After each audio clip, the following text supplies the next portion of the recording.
Shalom, selamat pagi sahabat GSS yang diberkati Tuhan. Salam anugerah, salam pengharapan, salam dalam kasih Tuhan. Pagi hari ini engkau yang bangun dengan tubuh yang sehat diberkati, mari kita sama-sama bersyukur. Kesehatan itu mahal saudaraku, karena ketika tubuh kita sakit, kita mau beli obat, kita mau bahkan untuk oksigen, itu ada biayanya. Tapi bersyukur kepada Tuhan kalau kita masih diberikan kesehatan, masih diberikan kekuatan, sebab anugerah Tuhan cukup dalam hidup kita. Terpujilah Tuhan. Dengan tubuh yang sehat, mari kita memuliakan Tuhan. Jangan tunggu sakit. Dan kalaupun Anda sakit, jangan berhenti untuk memuji Tuhan. Mari satu dalam doa. Bersyukur buat anugerah-Mu Tuhan. Pagi hari ini kami bangun, kami percaya dengan tubuh yang diberkati Tuhan. Sakit, susah, senang Tuhan. Ketika kami bersyukur, maka hati yang gembira adalah obat yang manjur, semangat yang patah mengeringkan tulang.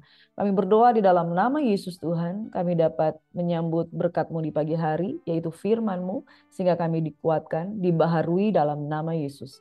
Ini doa kami Bapa, kami bersyukur, haleluya, amin. Mari saudara kita siapkan hati kita untuk memuji, menyembah Tuhan. Haleluya Jesus. Thank you Lord. Engkau baik Tuhan. Terima kasih Tuhan. Engkau baik. Banyak yang sudah kita terima dalam Tuhan. Seringkali kita tidak mampu membalasnya. Mari kita menaikkan syukur di hadapan Tuhan. Kau Allah yang setia, Bapa yang mulia, Naikkan syukurmu kasih-Mu besar Tuhan. Kau pulihkan hidupku, Kaulah harapanku, hidupku dalam-Mu. Terima kasih Tuhan, Kau selamatkan hidupku. Dengan apa kan ku balas segala kebaikan-Mu?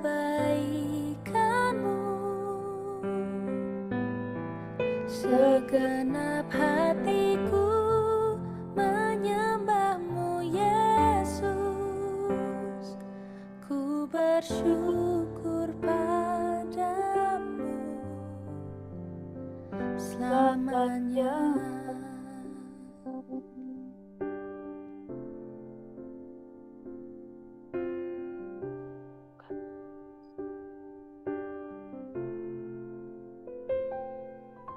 Kaulah harapanku, hidupku dalam-Mu. Terima kasih Tuhan, Kau selamatkan hidupku.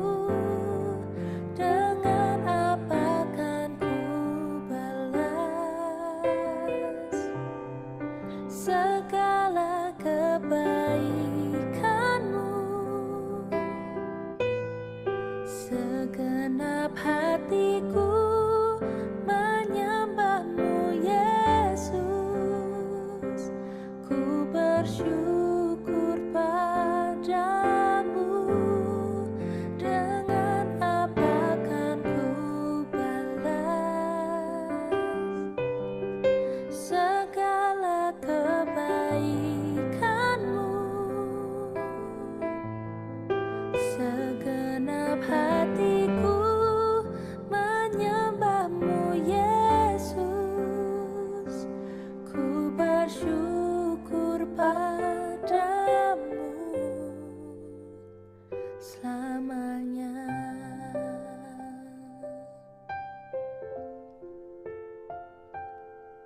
Ada batakan. Biar masyarakat batakan. Dengan apa kan ku balas segala kebaikanmu? Segenap hatiku menyembahmu Yesus, ku bersyukur padamu. Dengan apa kan ku balas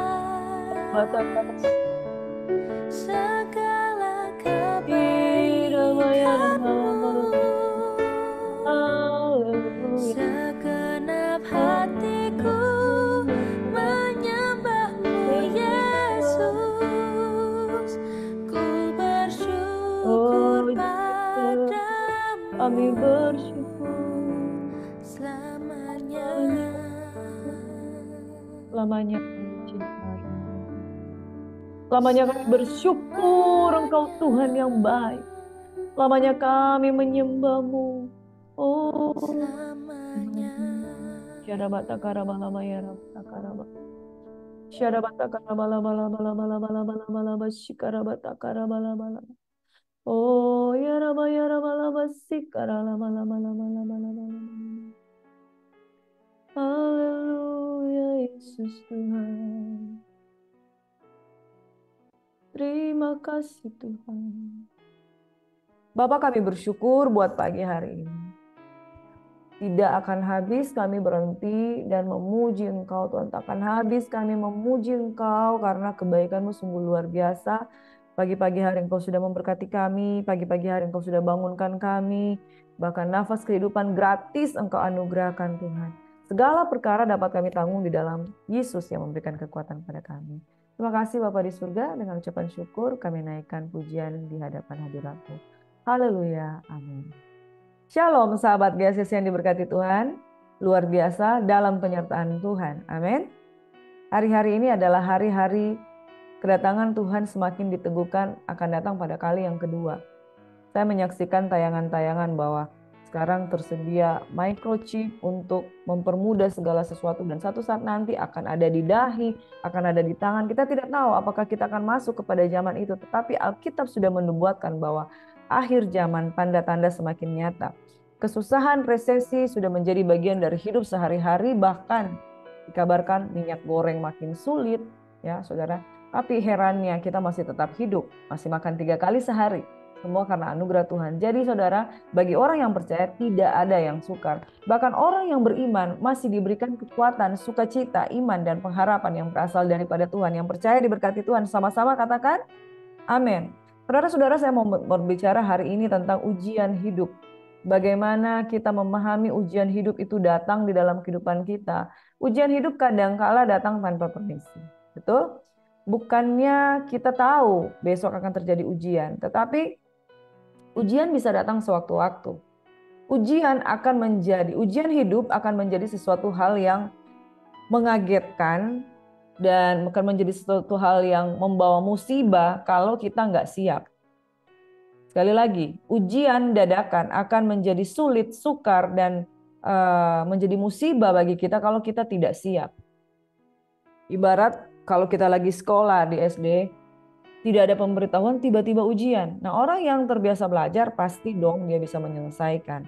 Tapi kalau orang yang tidak prepare, dia biasanya harus belajar dulu sebelum ujian, biasanya dia akan kewalahan.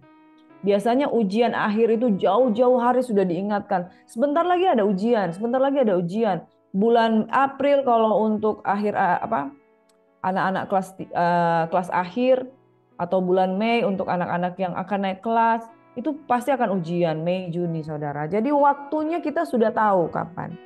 Kalau kita mengerti musim dan waktunya Tuhan, ujian itu datang sebetulnya ada tanda-tandanya. Ada tanda-tandanya. Tapi seringkali juga ujian datang tanpa ada tanda-tanda. Namun satu hal yang pasti, bahwa Tuhan selalu mengizinkan ujian terjadi dalam diri kita. Enggak Israel, enggak bangsa Yehuda, ya, enggak Abraham. Abraham itu diuji, saudara. Musa diuji, Yosua diuji.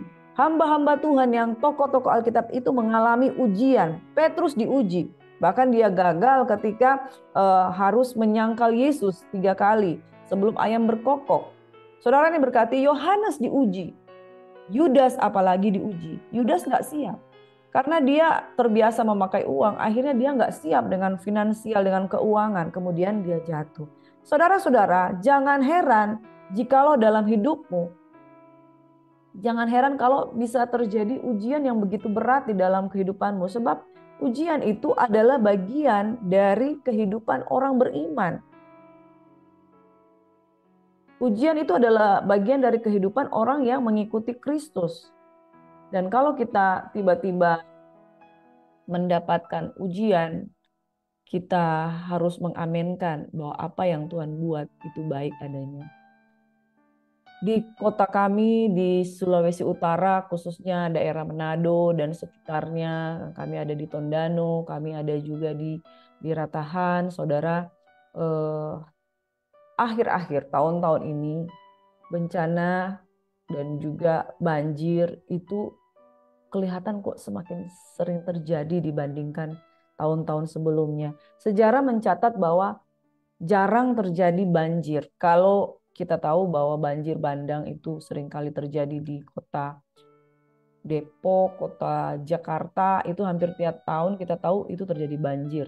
Nah, kalau di Manado, banjir itu jarang, saudara. Tapi sejak 2014 kalau tidak salah, itu hampir tiap tahun sepertinya menjadi langganan banjir. Entah karena ekosistem dan lingkungannya yang sudah rusak, entah karena tanda-tanda sudah semakin nyata. Dan baru-baru ini, saudara, Manado juga dilanda banjir. Banyak orang yang kehilangan harta bendanya, kehilangan harta miliknya. Dan saudara, tanda-tanda akhir zaman telah nyata. Dan apa yang terjadi ketika tanda-tanda akhir zaman telah nyata, Tuhan sedang menyaring orang-orang yang siap untuk diangkat. Orang-orang yang siap untuk masuk di dalam Yerusalem baru. Dan caranya apa? Semakin gencar ujian. Orang kalau mau naik level semakin gencar ujian. Di Manado ketika terjadi goncangan, wah saudara, banjir di mana-mana. Dan ini jarang terjadi sebelumnya. Jarang sekali terjadi sebelumnya. Tetapi firman Tuhan katakan titik-titik gempa itu semakin nyata. Gempa itu akan terjadi di mana-mana. Saudara, saya pernah belajar tentang firman Tuhan di akhir zaman bahwa dulu titik gempa di tahun 25 tahun lalu itu hanya sedikit. Tapi sekitar 5 tahun terakhir puncaknya titik gempa itu, karena dipetakan ya, titik gempa itu sudah semakin banyak, saudara. Jadi jangan pikir gempa itu terjadi hanya jarang-jarang. Tapi titik gempa itu sesulan demi sesulan itu semakin terjadi di mana-mana, bahkan titik-titiknya bertambah. Penggenapan janji firman Tuhan bahwa semakin banyak goncangan. Bahkan kitab Ibrani berkata bahwa ungkapan satu kali lagi mengungkapkan apa yang dapat digoncangkan. Karena Tuhan Allah, Tuhan akan menggoncangkan segala sesuatu yang dapat digoncangkan. Dan akan tinggal tetap kerajaan yang tidak tergoncangkan. Saudara, kalau kita tidak tahan dengan ujian, kita tidak tahan dengan goncangan, jangan mimpi kita bisa tetap ada di dalam kerajaan yang tidak tergoncangkan. Saudara, umat kekasih Tuhan yang diberkati oleh Tuhan Yesus Kristus, ujian akan datang menyerbu kita seperti sebuah goncangan yang kalau kita tidak tahan, sewaktu-waktu kita akan terhempas. Kita semua sedang ditampih. Dan yang tinggal di penampian itulah orang-orang yang kuat dan yang bertahan. Tapi yang terlempar keluar, ya, ibarat sekam akan tertiup oleh angin dan hilang di telan bumi. Saudara, jadilah orang-orang yang kuat, yang tahan terhadap ujian dan goncangan. Pagi hari ini Bapak Ibu Saudara yang diberkati Tuhan, kita akan belajar kitab Ayub 5 hingga kitab Ayub 9.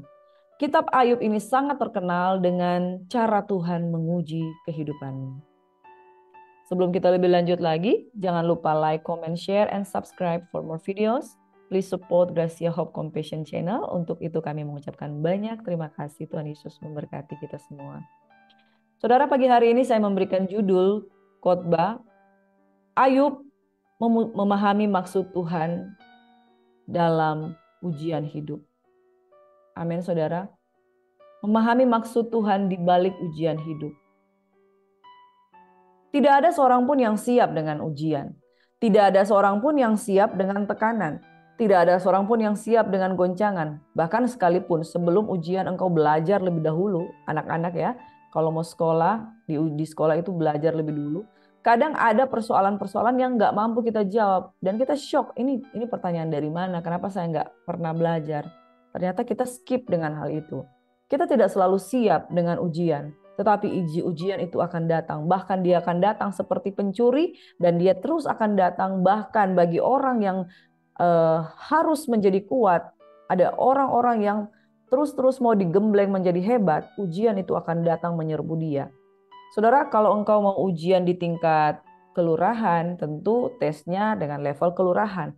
Engkau mau ujian dengan level kabupaten, tentu soalnya lebih tinggi.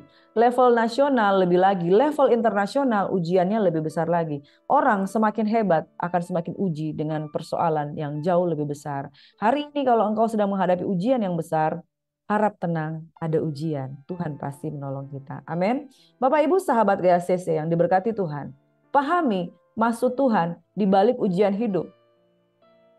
Orang yang penuh hikmat, orang yang takut akan Tuhan, dia akan mengenal bahwa di balik ujian itu ada berkat. Kita melatih anak-anak kita untuk siap menghadapi ujian, amin.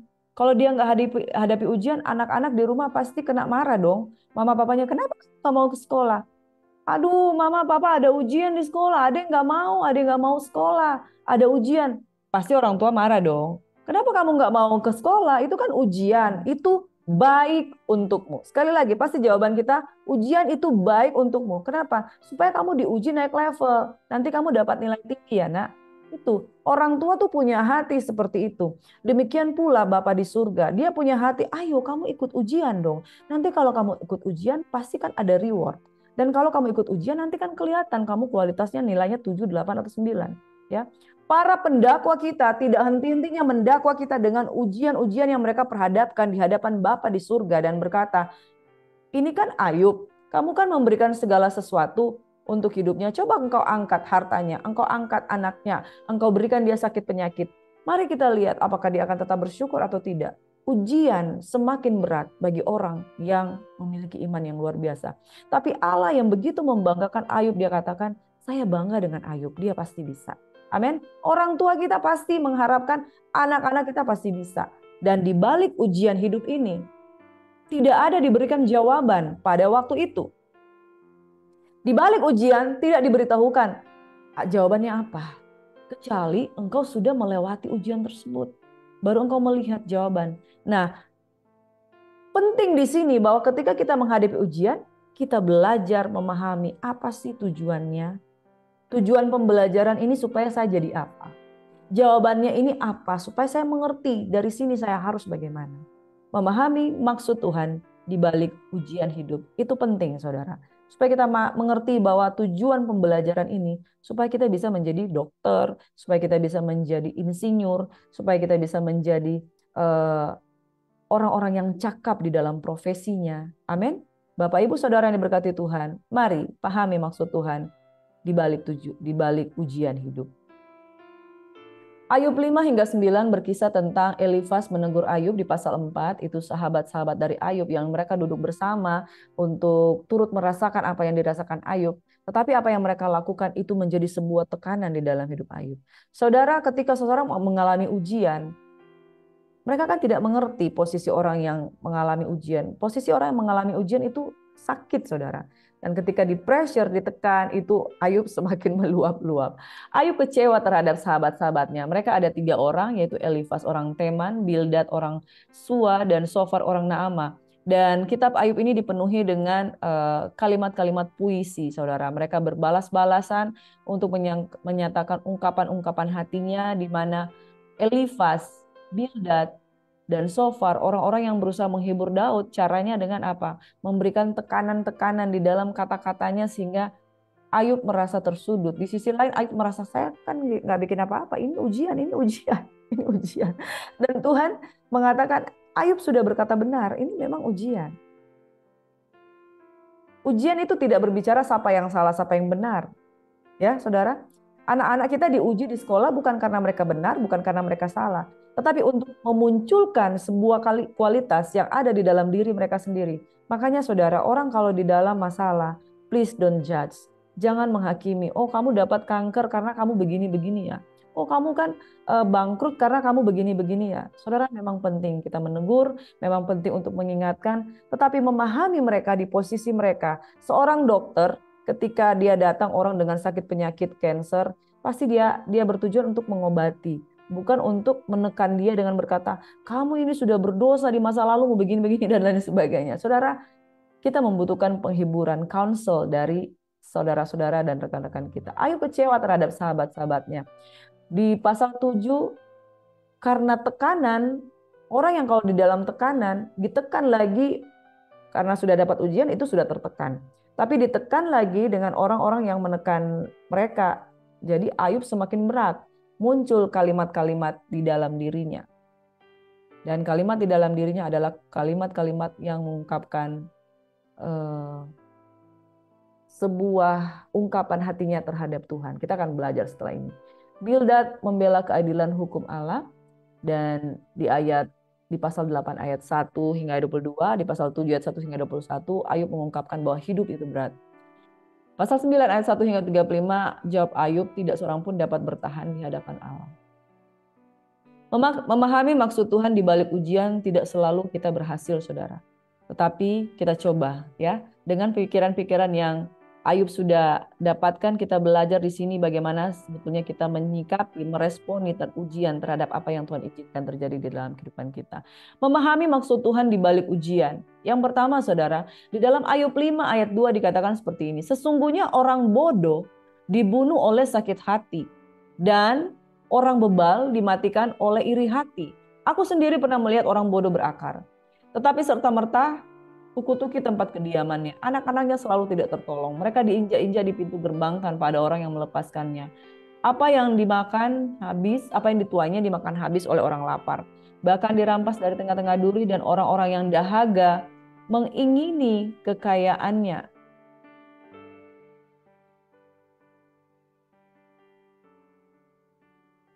Karena bukan dari debu terbit bencana, dan bukan dari tanah tumbuh kesusahan, melainkan manusia menimbulkan kesusahan bagi dirinya seperti bunga api berjolak tinggi.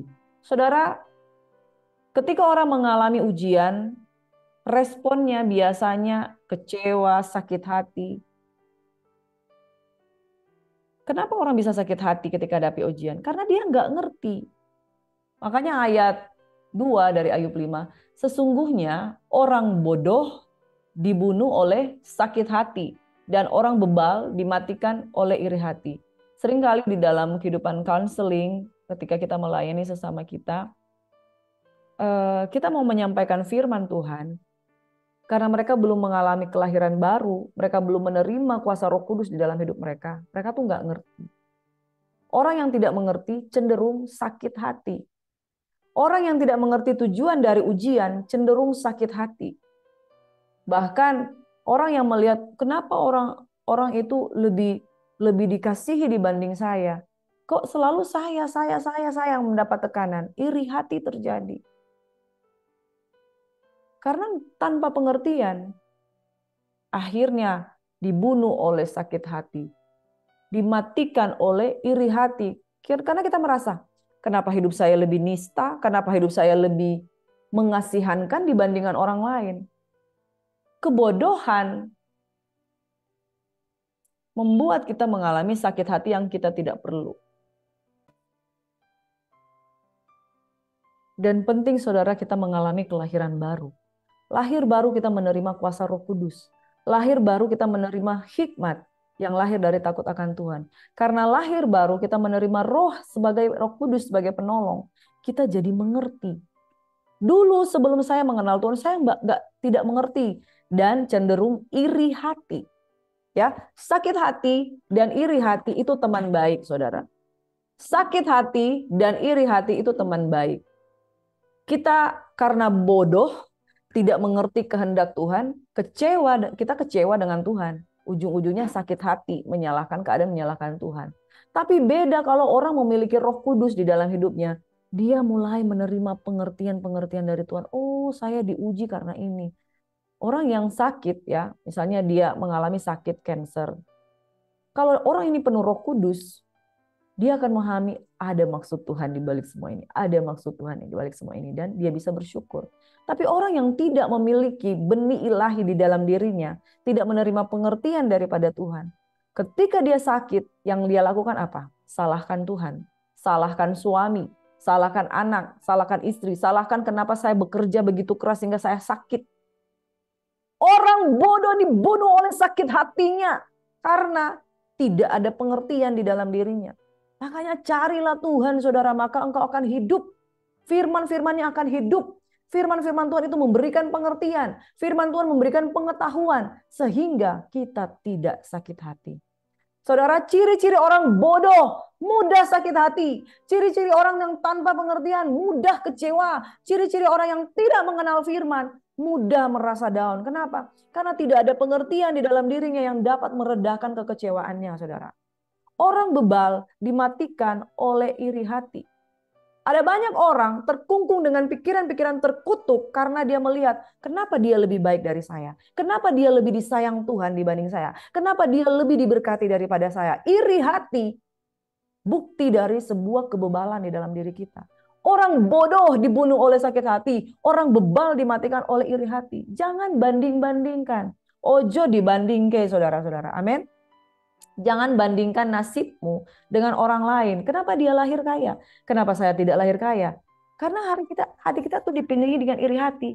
Kok dia lebih hebat dari saya? Mari berhenti saudara. Orang yang seperti ini tidak memahami maksud Tuhan di balik ujian hidup. Orang yang memahami maksud Tuhan di balik ujian hidup, dia akan dengan smart memiliki hikmat daripada Tuhan. Kebodohan membuat sakit hati. Tetapi orang yang penuh hikmat akan menemui jalan keluar daripada Tuhan. Yang kedua, saudara, carilah Tuhan untuk mendapatkan jawaban. Di dalam ayat yang ke-8 dari Ayub 5 dikatakan, tetapi aku akan mencari Allah. Dan kepada Allah aku akan mengadukan perkaraku. Saudara, Ayub seorang yang dikatakan istrinya, kenapa engkau tidak mengutuki kenapa engkau tidak mengutuki Allahmu? Di dalam segala hal engkau telah kehilangan segala sesuatu, kata istrinya. Tetapi Ayub berkata, apakah kita hanya mau menerima yang baik saja dari Allah dan kita tidak mau menerima yang tidak baik daripada Dia? Dalam hal engkau tidak mengerti, kebodohan menguasai, carilah Tuhan, maka engkau akan mendapat jawaban. Buka firman Tuhan, cari firman-Nya, ya. Sebelum aku tertindas, ya, dikatakan firman Tuhan di dalam kitab Mazmur, bahwa aku tertindas itu baik bagiku supaya aku belajar ketetapan-ketetapan. Sebelum kita tertindas, kita tidak mengerti apa-apa, saudara. Tetapi begitu kita tertindas, kita buka firman Tuhan. Kenapa saya seperti ini? Kenapa saya seperti ini? Ternyata ada jawabannya. Kita tertindas untuk kita bisa mengenal Tuhan lebih lagi. Itulah ujian hidup. Carilah Tuhan untuk mendapat jawaban. Ternyata Ayub adalah seorang yang sangat dikasihi Tuhan. Karena seberat apapun masalahnya, dia katakan, tentu aku akan mencari Allah. Aku akan mengadukan perkaraku kepada Tuhan. Aku tidak menyalahkan orang Kasdim yang telah membakar segala harta-hartaku. Mereka Tuhan izinkan datang kepadaku. Apakah saudara membaca di sini dia menyalahkan orang-orang yang sudah mengakibatkan dia kehilangan? Tidak ada, saudara. Anaknya 10 orang dibunuh, mati. Dan bahkan hewan ternaknya itu juga hilang. Semua musnah. Saudara membaca di sini, apakah dia mempersalahkan orang-orang yang ada? Enggak, saudara. Dia cari Tuhan. Kepada Allah dia mengadukan perkaranya. Carilah Tuhan untuk mendapatkan jawaban. Saudara, kalau kita cari manusia, kita dapat nasihat. Oke. Tapi kalau cari manusia, terus kita seperti dapatkan Elifas, Bildad, Sofar, yang membuat kita memiliki keraguan, semakin kita sedih dan kecewa, kita nggak dapat apa-apa. Tapi kalau kita cari Tuhan, kita mendapat jawaban. Yang ketiga, saudara, terima didikan Tuhan. Ia melakukan perbuatan yang besar dan yang tidak terduga serta keajaiban yang tak terbilang banyaknya. Orang ini yang sudah kehilangan segala sesuatu, dia masih memuliakan Tuhan. Sesungguhnya, you see, berbahagialah manusia yang ditegur Allah. Sebab itu, janganlah engkau menolak didikan yang Maha Kuasa. Wow. Luar biasa. Orang yang dalam tekanan, yang di dalam pressure yang begitu hebat, tetapi dia berkata, berbahagialah manusia yang ditegur Allah. Amin. The joy of the Lord is our strength. Bahkan ketika dalam ujian kita katakan, berbahagialah. Amin. Bahkan ada pujian berkata, ku berbahagia, yakin teguh. Yesus abadi kepunyaanku, aku warisnya. Ku ditebus ciptaan baru, Roh Kudus. Aku bernyanyi bahagia. Amin. Berbahagialah manusia yang ditegur Allah. Kalau sudah tidak ditegur-tegur, artinya engkau sudah dibiarkan. Saya punya anak, kalau dia bikin salah, Queen, jangan begini, jangan begini, jangan begini. Karena di balik teguran itu ada kasih sayang. Sebab itu, janganlah engkau menolak didikan yang maha kuasa. Orang yang terdidik di dalam Tuhan, dia tahu di balik didikan ada cinta yang maha kuasa. Karena dialah yang melukai, tapi dia juga yang membebat, dia yang memukuli, tapi tangannya yang menyembuhkan pula. Karena Tuhan tahu apa yang terbaik untuk anak-anaknya. Amin. Terima didikan Tuhan. Yang keempat, jangan sekali-kali kita melawan tangan yang maha kuasa. Allah itu bijak dan kuat. Siapakah dapat berkeras melawan dia? Ada amin. Siapakah dapat berkeras melawan Tuhan? Dia itu ajaib, hebat. Walaupun aku benar, aku tidak mungkin membantah dia. Amin. Walaupun Priscilla benar, sebut dengan namamu. Walaupun Priscilla benar, Priscilla tidak mungkin membantah dia. Malah aku harus memohon belas kasihan kepada yang mendakwa aku. Saudara yang diberkati oleh Tuhan Yesus Kristus, berbantah-bantah dengan Tuhan memperpanjang ujian. Amin. Tarik-menarik dengan ujian. Tarik-menarik akhirnya ujian makin lama, makin panjang. Kenapa? Karena harusnya kita cepat-cepat selesaikan ujian supaya kita selesai dan dapat nilai cepat. Tapi kalau kita berbantah-bantahan, akhirnya ujian itu memang harus kita lewati kan. Kalau kita berbantah-bantahan, akhirnya makin lama kita menyelesaikan ujian hidup. Apa yang terjadi kalau kita terus melawan? Waktu ujian makin panjang. Kenapa ada orang yang tidak selesai selama bertahun-tahun persoalannya? Karena nggak mau mengampuni. Ih, kenapa orang ini? Masih saja dia hatinya memikirkan perkara-perkara dari 20 tahun silam. Inilah orang yang selalu membantah melawan Tuhan. Tuhan bilang, hei kamu harus masuk di dalam zona ujian itu. Jangan keluar, masuk di situ sampai engkau menyelesaikan seluruh perkara yang yang ada beban dalam hatimu. Kalau engkau kepahitan dengan perkara 20 tahun lalu, masuk di situ. Selesaikan sampai engkau tahu bagaimana itu mengampuni. Itu ujian saudara. Kalau engkau memutuskan untuk keluar, ujiannya nggak nyampe, remedial. Diulang kembali.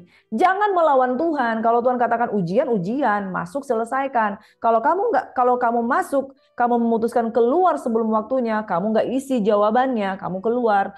Gurunya bilang, besok remedial ya, diulang lagi karena nilaimu 4. Nah, saudara, akhirnya kamu katakan, kenapa masalah saya bertahun-tahun nggak selesai? Kamu melawan Tuhan. Karena kamu melawan Tuhan itu diperpanjang ya, kontrak ujiannya diperpanjang. Jangan mimpi engkau keluar dari sana sebelum engkau menyelesaikan segala sesuatu. Begitu kata Algojo itu. Algojo bilang, kamu harus masuk ke dalam penjara dan selesaikan segala sesuatu. Engkau tidak akan keluar dari sana sebelum engkau menyelesaikannya. Itu, saudara. Yang kelima, berserulah sebab Tuhan pasti menjawab. Bila aku berseru, Ia menjawab aku. Wow. Bila kita berseru, Ayub bilang, aku yakin kalau aku berteriak ke Tuhan, Dia pasti dengar. Betul, saudara. Ayub berteriak dan Tuhan menjawab dari dalam angin, dari dalam apa semua dia jawab, saudara. Bahkan Ayub berkata, aku tidak dapat percaya bahwa Ia sudi mendengarkan suaraku. Begitu, saudara. Kadang kita enggak, kok Tuhan mau ya mendengar kita? Aku enggak percaya Dia sudi mendengarkan aku, tapi benar Dia mendengarkan. Mari kita pahami maksud Tuhan di balik ujian hidup. Pertama, kebodohan membuat sakit hati. Makanya jangan bodoh. Terima Roh Kudus supaya kita menerima pengertian dan supaya kita bisa pahami firman. Supaya kita nggak bodoh, nggak sakit hati, nggak iri hati. Iri hati dan kebodohan itu saudara kembar. Jangan masuk di area itu. Berarti engkau tidak menerima kuasa Roh Kudus. Kalau engkau terima kuasa Roh Kudus, jawaban Tuhan itu, jawaban Tuhan itu seperti air yang mengalir. Wih, kita dapat jawaban. Kita dapat peneguhan. Kita dapat peneguhan. Akhirnya dia bisa memberikan jawaban yang terbaik. Lolos ujian, kebodohan membuat sakit hati, iri hati membawa pada kebebalan. So, keluar dari kedua kelemahan ini, saudara. Cari Tuhan untuk mendapat jawaban. Yang ketiga, terima aja didikan Tuhan, jangan tolak. Yang keempat, jangan sekali-kali melawan Tuhan. Kalau engkau melawan, engkau tidak akan keluar dari sana sampai engkau menyelesaikan seluruh perkaramu di hadapan Tuhan. Gitu sebabnya perkara persoalan berlarut-larut karena orang yang suka melawan. Jangan bebal, jangan keras hati, jangan melawan Tuhan. Kamu akan ada di area yang itu aja. Loh, kamu udah bertahun-tahun kok masih di SD? Gitu ya. Udah bertahun-tahun sekolah, saya pikir kamu udah insinyur. Kok masih di SD? Levelnya dibawa terus. Karena nggak naik-naik level, saudara. Makanya jangan melawan Tuhan. Jangan saudara kali-kali melawan Tuhan. Terima didikan Tuhan. Dan satu hal saudara, berserulah sebab Tuhan pasti menjawab. Ternyata dia sudi mendengarkan kita. Amin. Firman Tuhan demikian saudara. Saya akan tutup dengan ini. Apakah gerangan manusia sehingga dia kau anggap agung dan kau perhatikan dan kau datangi setiap pagi dan kau uji setiap saat? Orang yang diuji adalah orang yang dianggap agung. Orang yang diuji adalah anak-anak yang diplot untuk sebuah pekerjaan-pekerjaan yang besar dan luar biasa. Amin. Ponakan saya, Azaria, ada rencana untuk selesai SMA, dia mungkin akan mendaftar di sekolah mungkin militer atau sekolah yang semacam itu. Apa yang dia lakukan, saudara?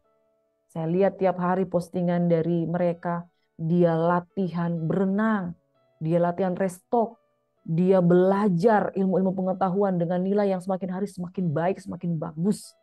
Ya, karena dia akan jadi seorang calon. Entah dia jadi calon perwira, entah dia jadi calon apa, saya nggak tahu tujuannya mau kemana. Masih rahasia Tuhan ya, karena kita nggak tahu. Kalau itu sudah mereka lulus di sana, kita bisa sampaikan. Tapi satu hal, dia mau menuju ke sana, dia menguji dirinya sendiri untuk menjadi orang hebat. Wow, saudara. Apakah gerangan manusia sehingga dia kau anggap agung dan kau perhatikan dan kau datangi setiap pagi dan kau uji setiap saat. Bahkan orang yang menguji dirinya sendiri untuk membuat dia naik level adalah orang-orang yang hebat. Orang yang melatih dirinya untuk menjadi kuat. Orang yang melatih otot-ototnya supaya menjadi kuat. Itu orang yang tidak lari dari ujian. Bahkan mana itu ujian? Saya mau memperhadapkan diri saya. Saya mau memperlengkapi diri saya supaya semakin hebat. Itulah anak-anak kerajaan. Ponakan saya ini Azaria, tiap hari dia melatih diri untuk dia katakan, saya nanti harus ujian masuk. Ujian masuk. Karena dia mau prepare ke sana, dia menguji dirinya sendiri dengan memberikan challenge untuk memperlengkapi otot-otot fisiknya menjadi hebat. Saudara, Mazmur 119 ayat 71 berkata, bahwa aku tertindas itu baik bagiku supaya aku belajar ketetapan-ketetapanmu. Saya belajar berolahraga ringan-ringan aja saudara. Melatih diri dengan olahraga membuat tubuh menjadi fresh. Kalau kita berolahraga, kita menindas tubuh jasmani kita. Menindas tubuh jasmani kita untuk memunculkan otot dalam tubuh kita. Kalau kita menindas diri kita, diizinkan ditindas diri kita dengan persoalan-persoalan kehidupan, otot-otot iman kita itu muncul. Daud berkata, Tuhan melatih jari jemariku untuk berperang, supaya aku bisa melenturkan busur tembaga. Amin, saudara yang diberkati. Pahami maksud Tuhan, belajar memahami apa yang ada di balik ujian dari Tuhan, supaya kita menerima semua yang baik daripada Tuhan. Jangan melawan, saudara. Jangan memperpanjang durasi pencobaan. Tapi biarlah engkau dengan taat dan setia, bahkan challenge yourself, uji dirimu sendiri, supaya engkau bisa berhasil melewati ujian hidup. Amin. Tuhan Yesus memberkati. Shalom. Mari satu dalam doa. Bapa, terima kasih Tuhan. Kami berdoa untuk jemaat kekasih Tuhan yang sedang dalam masa-masa ujian dalam hidupnya. Orang bodoh dibunuh oleh sakit hatinya. Orang bebal dikalahkan oleh iri hatinya. Kami berdoa dalam nama Yesus, kami diluputkan dari dua karakter ini Tuhan. Dan kami berdoa Bapa di dalam nama Yesus, Kami menjadi lebih daripada pemenang. Kami berdoa untuk ponakan kami Azaria yang sedang melatih dirinya, men-challenge dirinya untuk menguji dirinya supaya dia menjadi orang hebat. Dengan maksud dan tujuan dia boleh masuk level lebih lagi untuk menjadi anak kerajaan yang dipakai Tuhan dimanapun dia akan mendaftar. Tuhan berkati, Engkau buat berhasil apa yang menjadi rancangan-Mu di dalam kehidupannya. Berkati dia dalam nama Yesus. Aku juga berdoa untuk ponakanku Jeo Jericho yang juga sudah menyelesaikan studinya dengan maksud dan tujuan untuk masuk ke dalam level yang lebih lagi. Dia juga men-challenge dirinya untuk masuk di dalam ujian, untuk menjadi orang hebat di dalam tangan Tuhan. Tuhan kiranya memberkati anak-anak muda juga yang hadir pada pagi hari ini untuk mendengarkan firman Tuhan. Engkau melatih otot-otot iman mereka agar tidak lari dari ujian, tapi hadapi, jangan melawan, maka Tuhan akan buat berhasil apa yang dirancangkan Tuhan di dalam kehidupanmu.